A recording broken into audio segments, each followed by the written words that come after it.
Hello buddies, welcome to tasty భోజనం. ఈరోజు మనం చేసుకోబోయే టేస్టీ రెసిపీ వచ్చేసి కోడిగుడ్డు పులుసు అండి. మీరు తప్పకుండా ఈ ప్రాసెస్లో ట్రై చేసి చూడండి. పదండి స్టార్ట్ చేద్దామా. కడాయిని హై ఫ్లేమ్లో పెట్టుకొని 1 కప్ ఆయిల్ని యాడ్ చేసుకోండి. ఉల్లిపాయలు 6 యాడ్ చేసి కలుపుకోండి. టేస్ట్కి సరిపడా ఉప్పుని యాడ్ చేసుకోండి.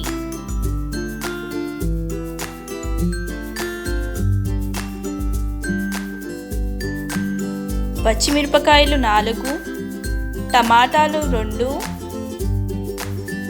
కరివేపాకు, పసుపు 1 టేబుల్ స్పూన్, కారం 2 టేబుల్ స్పూన్స్ యాడ్ చేసి కలుపుకోండి.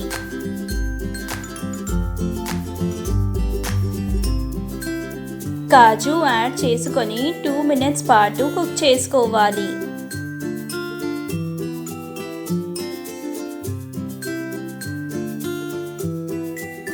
చింతపండు 2 రెక్కలు యాడ్ చేసి కలుపుకోండి.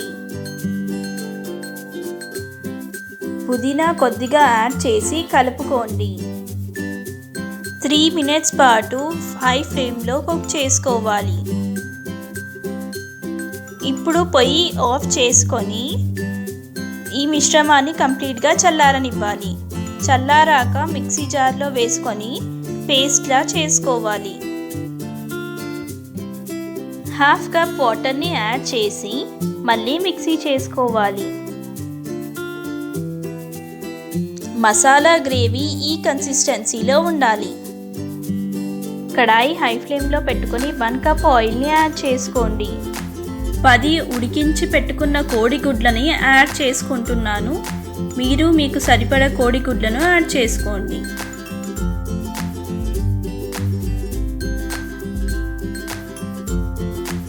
పసుపు 1 టేబుల్ స్పూన్, కారం 1 టేబుల్ స్పూన్ వేసి కలుపుకోండి. కొద్దిగా కోడిగుడ్లు కలర్ చేంజ్ అయ్యేంత వరకు కుక్ చేసుకోవాలి.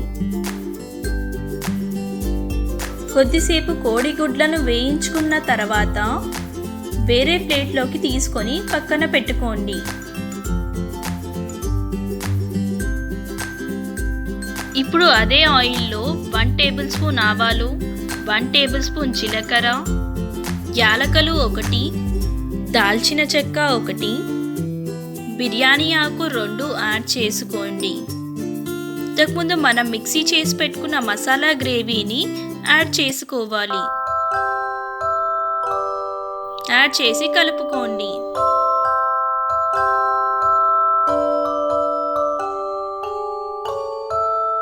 మిక్సీ జార్లో 1 కప్ వాటర్ని యాడ్ చేసి అదే వాటర్ని కడాయిలోకి యాడ్ చేసుకోవాలి. యాడ్ చేసుకున్న తర్వాత కలుపుకోండి. కలుపుకున్న తర్వాత కరివేపాకును యాడ్ చేసుకోండి.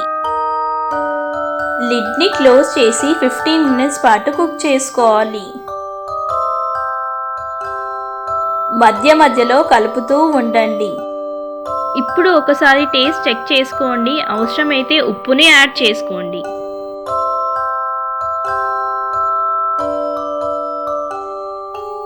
మినిట్స్ అయ్యాక లిడ్ని ఓపెన్ చేసి ఇంతకుముందు మనం వేయించి పెట్టుకున్న కోడిగుడ్లను యాడ్ చేసుకోండి.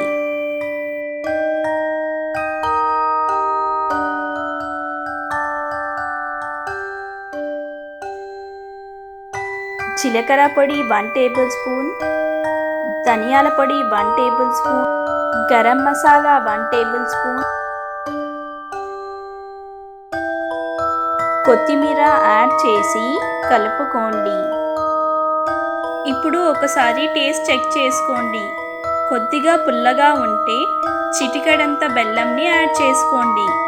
మళ్ళీ లిడ్ని క్లోజ్ చేసి 5 మినిట్స్ పాటు హై ఫ్లేమ్లో కుక్ చేసుకోవాలి. 5 మినిట్స్ అయ్యాక లిడ్ని ఓపెన్ చేసి కలుపుకోండి. వేరే బౌల్లోకి వేసుకొని సర్వ్ చేసుకోండి. అంతే, చూసారు కదా, చాలా ఈజీగా ఇంకా టేస్టీగా కోడిగుడ్డు పులుసు రెడీ అయిపోయింది. మీరు తప్పకుండా ఈ రెసిపీని ట్రై చేసి చూడండి. మరిన్ని టేస్టీ రెసిపీస్ కోసం మా ఛానల్ని సబ్స్క్రైబ్ చేసుకోండి. మీకు ఈ వీడియో నచ్చినట్టయితే లైక్ అండ్ షేర్ చేయండి.